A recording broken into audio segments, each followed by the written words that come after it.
My dad gave my brother my VP position and called me a failure. I resigned, leaving them with the server keys they forgot I controlled. After the system crashed, they begged me to return. I told them my rate was 50% of the company. Hey, Reddit. Grab a snack because this is going to be a long one. I'm still processing everything that happened, but I needed to share this somewhere because, honestly, it's the most satisfying thing I've ever experienced in my 31 years on this planet. So, I, 31 male, just destroyed my family's business. Not on purpose at first, but when they handed me the detonator and begged me to press the button, I figured, why not? They had it coming.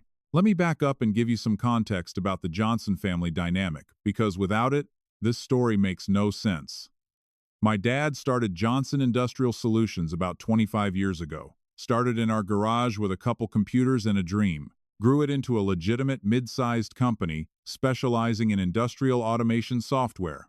We're talking about systems that run manufacturing plants, distribution operations, supply chain management, the kind of software that if it goes down, entire factories stop producing and companies start hemorrhaging money by the hour. Our client base included 3 Fortune 500 companies and about 40 mid-sized manufacturers across the Midwest. Growing up, I was always the tech kid while other kids were playing sports or chasing each other around the playground. I was in the garage with Dad learning how servers worked, how networks connected, how to write code that actually did something useful. By the time I was 15, I was helping troubleshoot client issues after school. By 18, I was basically running our IT infrastructure as an unpaid intern while finishing high school. I still remember the first time I saved the company from a major disaster. I was 17 years old, home on summer break, when our main database server started throwing corruption errors. Dad was panicking, calling expensive consultants who couldn't figure out the problem. I sat down at the terminal, spent 6 hours tracing the issue, and found a memory leak in a third-party module we were using. Fixed it myself, saved the company probably $50,000 in emergency consulting fees and potential client losses. Dad's response: a pat on the shoulder and good work. Sport. No bonus, no recognition, nothing. Just business as usual. My younger brother Kevin, he was the golden child, the charming one, the one who played football, got the girls, made our parents proud in all the visible ways that relatives could see at Christmas dinner. He was 3 years younger than me, but somehow always managed to be the center of attention. Kevin had this natural charisma that I never developed. He could walk into a room and everyone would gravitate toward him. He told stories that made people laugh. He remembered names and details about people's lives. He had this effortless way of making everyone feel like they were the most important person in the world. Me, I was awkward. Still am. Honestly, I preferred computers to people because computers made sense. They followed rules. They didn't play favorites or make you feel invisible. The favoritism started early and never stopped. When I got straight A's, my parents nodded and said, "That's expected." When Kevin scraped by with C's, they threw him a pizza party for trying so hard. When I built my first server rack at 16, from salvage parts I'd collected from electronics recyclers, Dad barely looked up from the TV. When Kevin scored the winning touchdown at some JV game, Dad was crying tears of joy in the stands. You get the picture. Classic golden child situation that would make any family dynamics expert cringe. The pattern continued through every milestone of my life. When I got accepted to State's computer science program with a partial scholarship, my parents said it was a good practical choice. When Kevin got accepted to a private university that cost 3 times as much, they threw him a graduation party with catering and invited half the neighborhood. After high school, I went to State for computer science, paid my own way through scholarships and part-time work, because Dad said the company couldn't afford to help with tuition. Meanwhile, Kevin went to that private university where he majored in business administration and minored in frat parties. Full ride from the bank of Mom and Dad. I worked 25 hours a week during the school year to cover my expenses. Kevin called home whenever he needed spending money, and it appeared in his account within hours. I graduated with honors and minimal debt because I'd busted my rear end. Kevin graduated with a C average and a sense of entitlement that would make a trust fund baby blush. 4 years later, I graduated with honors and immediately started working at Johnson Industrial Solutions full-time. Started at the bottom, despite literally building half our systems during my teenage years. Fine, whatever. I figured I'd prove myself and work my way up. And I did. Over the next 8 years, I became the backbone of that company. I'm not being arrogant here. I'm stating facts that multiple employees would verify if you asked them. I designed our entire server architecture from scratch, created the security protocols that protected client data, wrote custom software solutions that landed us 3 of our biggest contracts. When our main competitor tried to poach our clients with a fancy cloud-based solution, I built something better in 6 months single-handedly, while also managing our existing infrastructure. There was this one time about 4 years in when we almost lost our biggest client, a manufacturing company that accounted for 22% of our revenue. Their CTO was shopping for alternatives because our reporting dashboard was outdated. I spent 3 weeks working 18-hour days building a completely new analytics platform, custom visualizations, real-time monitoring, predictive maintenance alerts. The CTO was so impressed he signed a 5-year contract extension. Dad mentioned it in a company meeting as a nice technical upgrade without using my name. Kevin, who had literally no involvement, somehow got thanked for relationship management that kept the client happy. Dad promoted me to Director of Technology after 5 years. Still not VP, but okay. I figured I was building towards something. The title came with a modest raise and an office with a window. I told myself to be patient. I told myself hard work would eventually be recognized. I told myself that family loyalty meant something. I was wrong about all of it. Then Kevin graduated. This was 3 years ago. Kevin had bounced around after college, tried a couple sales jobs, failed at a startup that Dad quietly funded and never mentioned again. At 25, he was basically unemployed and living in an apartment that our parents paid for. The startup failure was particularly embarrassing. Kevin had convinced Dad to invest $60,000 in a revolutionary app that was supposed to connect party planners with local vendors. The app was essentially a worse version of Yelp with a party theme. It launched, got maybe 200 downloads, and died within 8 months. Dad never asked for the money back, never even mentioned it. Meanwhile, I'd been asking for a modest equipment budget increase for 2 years and kept getting told the company couldn't afford it. Dad's solution to Kevin's unemployment? Bring Kevin into the company as my equal, Director of Business Development, a position that literally didn't exist until Kevin needed a job. I swallowed my pride. Fine, Kevin could handle the business side while I handled the tech side. Division of labor made sense on paper, except Kevin was terrible at his job, like genuinely bad. He'd schedule meetings with potential clients and then forget to show up. He'd promise features our software couldn't deliver without consulting me first. He'd take prospects to fancy restaurants on the company card and then lose the deal. Anyway, I watched him blow a deal worth potentially $200,000 in annual revenue because he promised the client we could integrate with a legacy system that didn't have API access. When the client's technical team asked how we'd accomplish this, Kevin just said, "Our tech guy will figure it out," and moved on. The client walked away because they correctly identified that Kevin had no idea what he was talking about. But Dad couldn't see it or wouldn't see it. Every failure was a learning experience, or building relationships for the long term. Every success, even minor ones, was proof that Kevin was finding his stride. Meanwhile, I was working 60-hour weeks, keeping the technical side running while cleaning up Kevin's messes with clients he'd overpromised. Got the same salary I'd had for 2 years.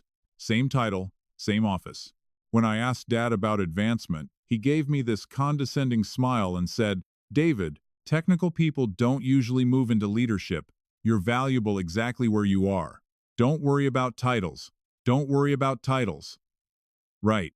Easy to say when your last name is on the building. What really got me was the server room situation. Our entire company ran on infrastructure I had designed, built, and maintained. Every piece of software, every client database, every communication system, every backup protocol. I knew every password, every encryption key, every failsafe. Nobody else did because nobody else had ever bothered to learn. I tried training people multiple times. I created documentation that nobody read. I offered to run workshops that nobody attended. I practically begged for a junior admin who could learn the systems and provide backup coverage.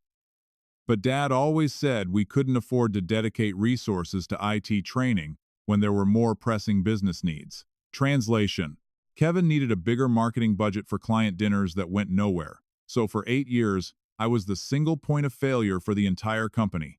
The only person who could access our core systems, the only one who knew how everything connected.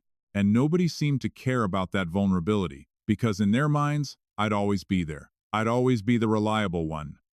The one who fixed problems without complaint. The invisible backbone of Johnson Industrial Solutions. That was about to change. 6 months ago, Dad called a company-wide meeting. "Big announcement," he said. "Time for Johnson Industrial Solutions to enter a new phase of growth." I figured it was going to be some new contract announcement or maybe a merger discussion. Instead, Dad stood at the front of our conference room with Kevin beside him and dropped a bomb. "After careful consideration, I've decided it's time to restructure our leadership team. We're creating a new Vice President of Operations position to oversee both our technical and business development divisions. Someone who can bridge both worlds and lead us into the future." My heart started racing. Vice President, after 8 years of proving myself, finally getting recognized. I'm proud to announce that Kevin will be taking on this role effective immediately. The room went silent. I watched as my coworkers exchanged uncomfortable glances. Jake, my closest work friend, actually winced. Everyone knew Kevin couldn't find the server room without a map, let alone oversee technical operations. Kevin stood there grinning like he just won the lottery. That same smile he'd had when he got the car for his 16th birthday while I was driving a 12-year-old sedan I'd bought myself. That same smile he'd had at every Christmas, when his pile of presents was twice the size of mine. Dad continued with some nonsense about Kevin's business acumen and relationship-building skills being essential for the company's growth. How Kevin's fresh perspective would complement our technical capabilities. How this was about the future of Johnson Industrial Solutions. When he finished, Kevin said a few words about being honored and committed to excellence, the same generic phrases he'd probably pulled from some business book he never finished reading. I sat there frozen. 8 years. 8 years of 60-hour weeks of building systems from nothing, of saving contracts Kevin nearly lost, of being the backbone of this entire operation. And my reward was watching my younger brother get promoted over me. After the meeting, I went to Dad's office. I needed to understand what was happening. He was sitting behind his desk looking satisfied with himself when I walked in. "Dad, I need to talk to you about this VP decision." He sighed like I was a child interrupting his important adult time. "David, I know this might be hard to hear, but Kevin's been showing real leadership potential lately. The company needs someone who can see the big picture." Big picture. I've been seeing the big picture for 8 years. I built the systems that make this company function. And you'll continue to do that. You're invaluable in your current role, my current role that Kevin is now in charge of. Kevin will handle the strategic direction. You'll handle the technical implementation. It's a natural partnership. Dad, Kevin doesn't understand our systems. He couldn't tell you the difference between a server and a sandwich. Dad's face hardened. That's exactly the kind of attitude that concerns me. David, you're technically gifted, but you lack the people skills to lead. Kevin brings something different to the table. What does he bring exactly? Failed sales pitches? Missed meetings? That startup you funded that went bankrupt in 8 months? That's enough. Dad stood up, his face red. I've made my decision. Kevin is VP. You can either support that decision and continue being a valuable member of this team, or you can let your jealousy destroy your career here. Jealousy? Dad? I've given everything to this company. I've missed holidays, canceled vacations, worked through illnesses. I've been here every single time there was a crisis at any hour on any day. You've given your technical skills, which is exactly what we pay you for. But leadership requires more than just knowing how computers work. Kevin has vision. He has charisma. He has what it takes to be the face of this company. I stood there processing his words. The face of the company. That's what this was about. Kevin looked good in a suit and could shake hands with clients. I was the awkward tech guy who actually made everything work. You think I can't lead because I'm not charming enough? I think you're a brilliant technician who should focus on what you do best. Stop trying to be something you're not. That's been your problem since childhood, David. You always wanted to be something you weren't, instead of accepting who you are. That one hit different.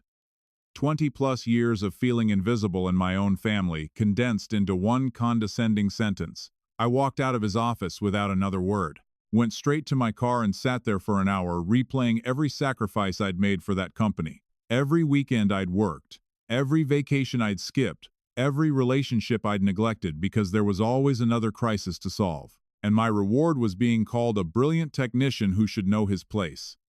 That night, I called my girlfriend Rachel. She'd been listening to me complain about my family for 3 years and had the patience of a saint. She was a nurse, worked in the ICU at University Medical Center, and she understood long hours and feeling underappreciated. They promoted Kevin over you. Yep, the Kevin who thought SQL was a type of fish until last year. That's the one. David, what are you going to do? I don't know yet, but I'm done being invisible. Those words surprised me even as I said them, but they felt right. For the first time in my life, I was done accepting whatever scraps my family decided to throw me. The next few weeks were educational.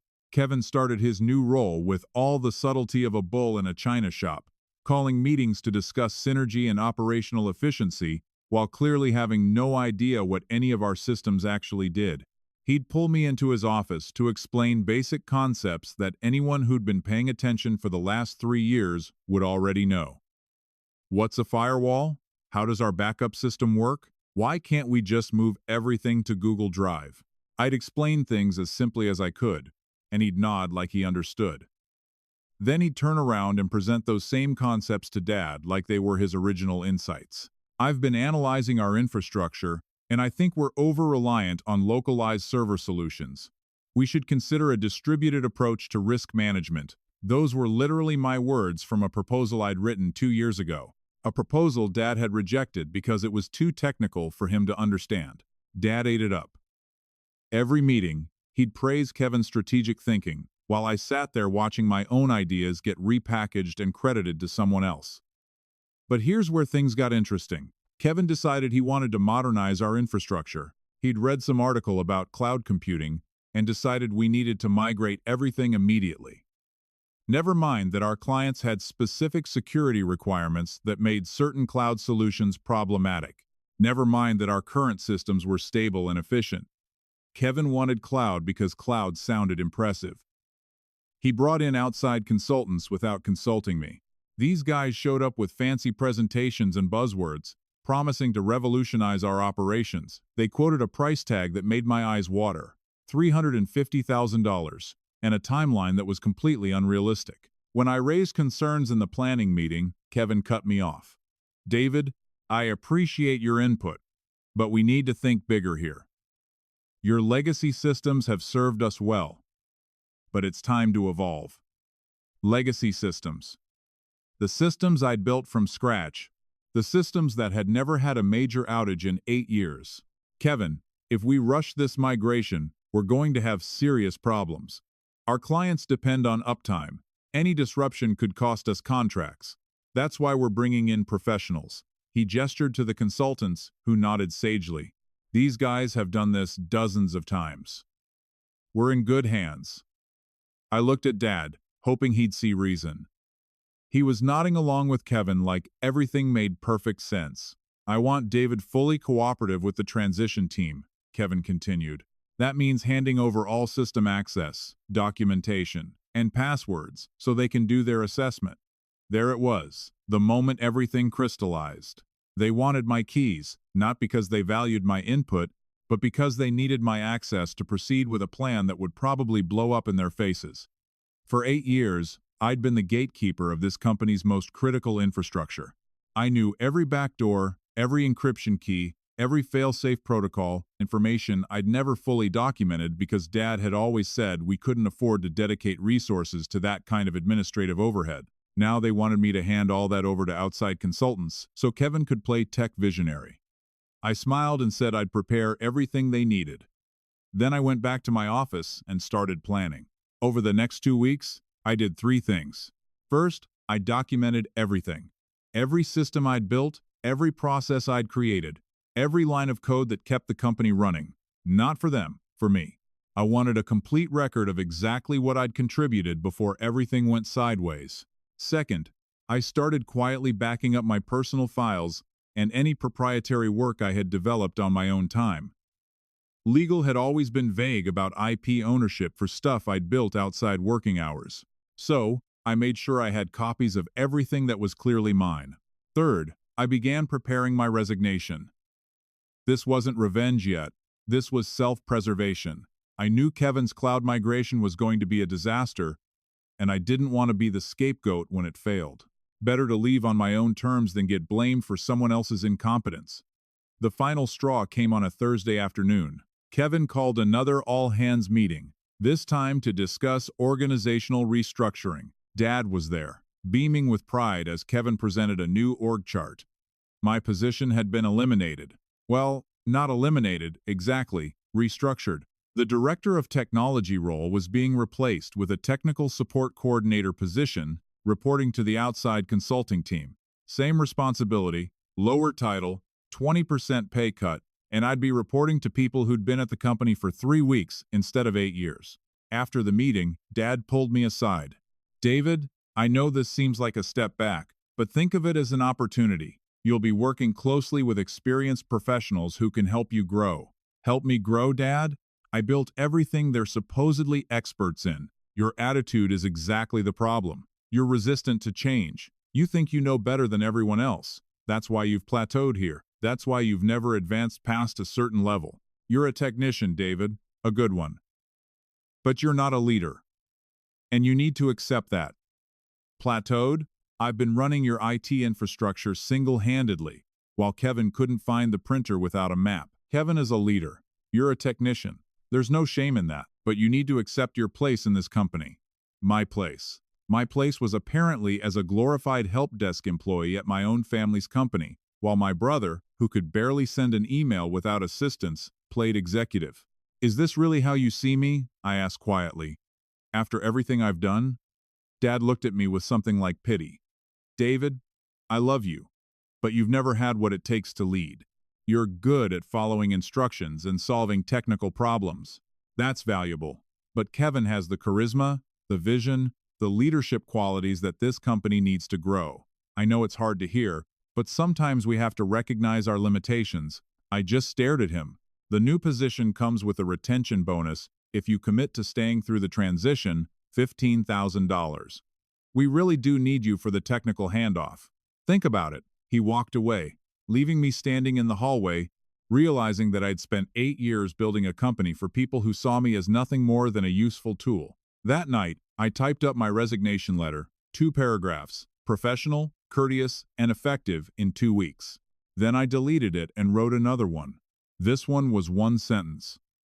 I resign, effective immediately. I submitted it at 6 a.m. The next morning, emailed it to Dad, Kevin, and HR. Then I turned off my phone, drove to Rachel's apartment, and slept for 14 hours straight. When I finally woke up, I had 47 missed calls and over 100 text messages. The panic had begun. Here's the thing about being the only person who knows how all the systems work. When you leave, nobody else can fix anything, and I mean anything. Day 1 of my absence, the backup server started throwing errors. This was actually a minor issue, a scheduled maintenance task that needed manual approval because I'd never automated that particular step. Would have taken me 5 minutes to resolve. Without me, nobody knew what to do. They called the consulting team who spent 8 hours trying to diagnose the problem before accidentally making it worse by restarting services in the wrong order. Day 2, the email server went down, not because anything was actually broken, but because nobody knew the admin credentials to restart the service. Those credentials were in my head, along with about 200 other passwords that I'd never been asked to document. The consultants tried to reset the password and managed to lock themselves out entirely. Day 3, their biggest client called threatening to terminate their contract because their monitoring dashboard had stopped updating. This was a result of an API token that needed to be refreshed every 90 days. I'd always handled it. Nobody else even knew it existed. Jake kept me updated through texts. He wasn't asking for help. He understood why I left, but he wanted me to know what was happening. I appreciated the play-by-play. Kevin just spent 45 minutes screaming at the consultants. It was glorious. Dad is in his office with the door closed. Haven't seen him come out in 3 hours. The consultants are talking about bringing in a forensic data recovery team. They think we might have been hacked. They hadn't been hacked. They just finally realized that maybe the guy who built everything from scratch knew things that weren't written down anywhere. My phone was blowing up. Dad, Kevin, HR, coworkers I barely knew. Everyone wanted to know where I was and why I wasn't helping. I ignored all of it. On day 4, Dad showed up at Rachel's apartment. I watched him through the peephole, knocking and calling my name for 20 minutes, before finally he left a handwritten note under the door. David, please call me. We can work this out. Dad. I threw the note away. Day 5, Kevin sent me an email threatening legal action for sabotage and theft of company property. I forwarded it to a lawyer friend who laughed and said they had nothing. I hadn't sabotaged anything. I just left. The fact that I was the only one who knew how things worked wasn't my problem. I hadn't deleted anything, hadn't damaged anything, hadn't taken anything that belonged to the company. I just stopped showing up. Day 6, the company's main production server crashed. This was the big one, the server that hosted all their client applications. Without it, half their customer base had no access to the software they were paying for.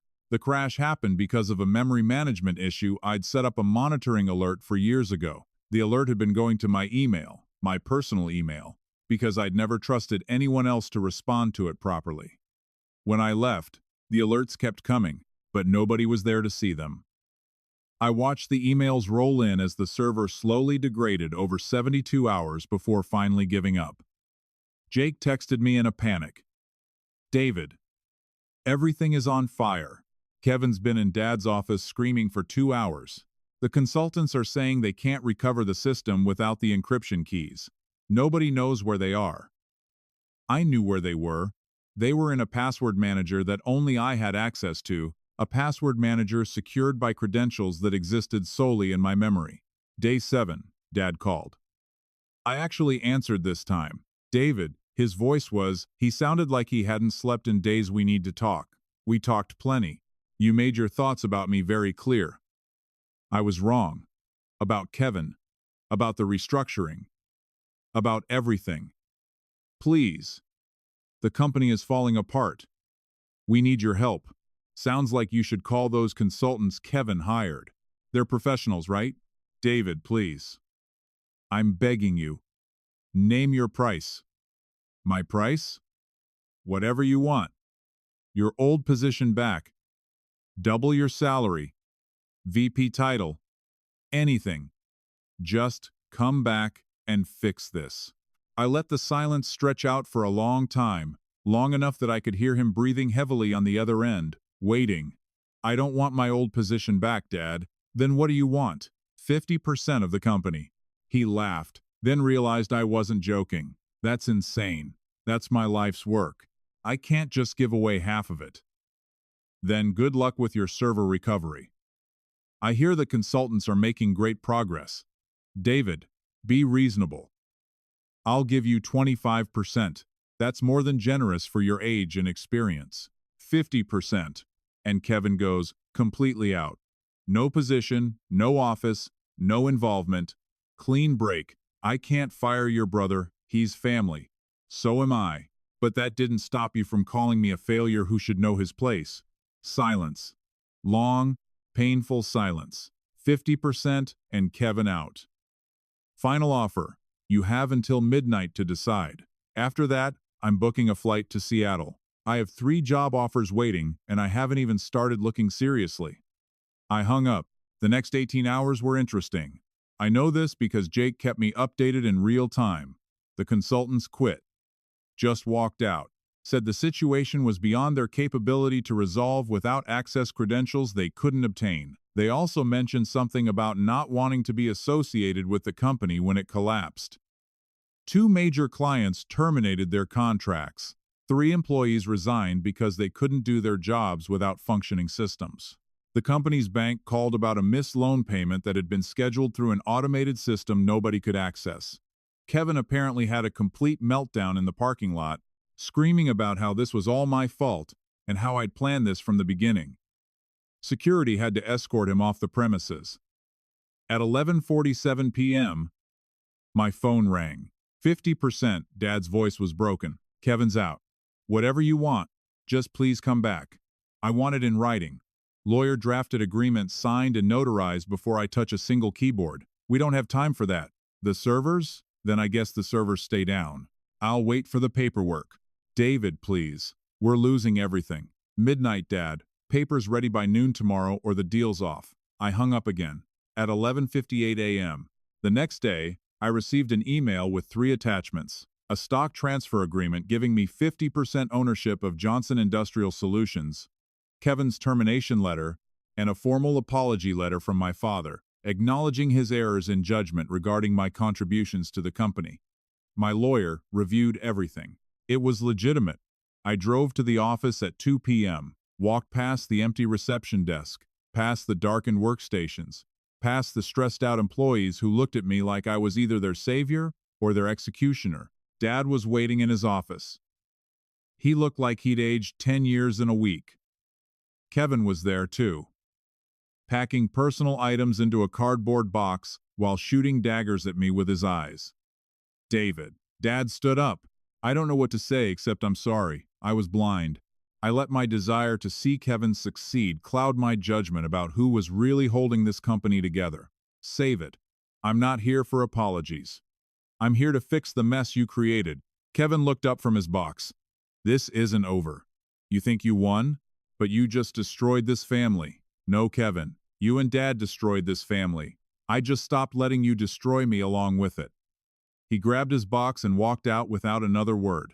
I never saw him at the office again. I sat down at my old workstation and got to work. It took me 4 hours to restore basic functionality, another 6 to get all systems fully operational. By midnight, Johnson Industrial Solutions was running again. But things were different now. Very different. Over the next 3 months, I implemented changes I'd been advocating for years. Proper documentation for all systems, redundant access credentials held by multiple trusted employees, training programs, so I wasn't a single point of failure anymore, professional IT staff who actually understood our infrastructure. I also restructured the company. Dad stepped back to an advisory role. I became CEO. We cut the dead weight, focused on our core competencies, and started rebuilding relationships with the clients we'd lost. Kevin tried to sue for wrongful termination. His lawyer laughed him out of the office when he reviewed the situation. You can't sue for wrongful termination when your termination was part of a negotiated agreement to save a company you helped destroy. The lawsuit attempt was actually pretty funny. Kevin hired some ambulance chaser attorney, who sent us a cease and desist letter, claiming I had coerced Dad into signing the agreement under duress. My lawyer responded with a 12-page breakdown of everything Kevin had done to damage the company, including the failed cloud migration, the lost clients, and the security vulnerabilities his consultants had created. We also included transcripts of Kevin's parking lot meltdown that several employees had recorded on their phones.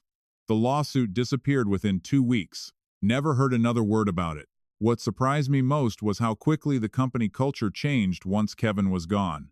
Employees who had been walking on eggshells suddenly started speaking up in meetings. Ideas that had been shot down for years got implemented. Morale went through the roof. Jake told me that on Kevin's last day, someone had left a cake in the break room with a note that said, "Good riddance." Nobody ever figured out who did it, but I had my suspicions. The clients we'd lost during the crisis were harder to win back. 2 of them had signed with competitors and weren't interested in returning. But the third one, a manufacturing company we'd worked with for 6 years, agreed to give us another chance after I personally flew out to their headquarters and walked them through everything that had happened. "Your brother really screwed you over," their CTO said after I finished explaining. "He did, but he's gone now, and I'm making sure nothing like this ever happens again." We got their contract back, signed a 3-year extension on better terms than before. The financial recovery took about 4 months. Between the lost clients, the emergency consulting fees, and the damage to our reputation, we'd taken a serious hit. I had to personally guarantee a bridge loan to keep payroll running while we rebuilt. But we did rebuild stronger than before. I brought in new people, competent people.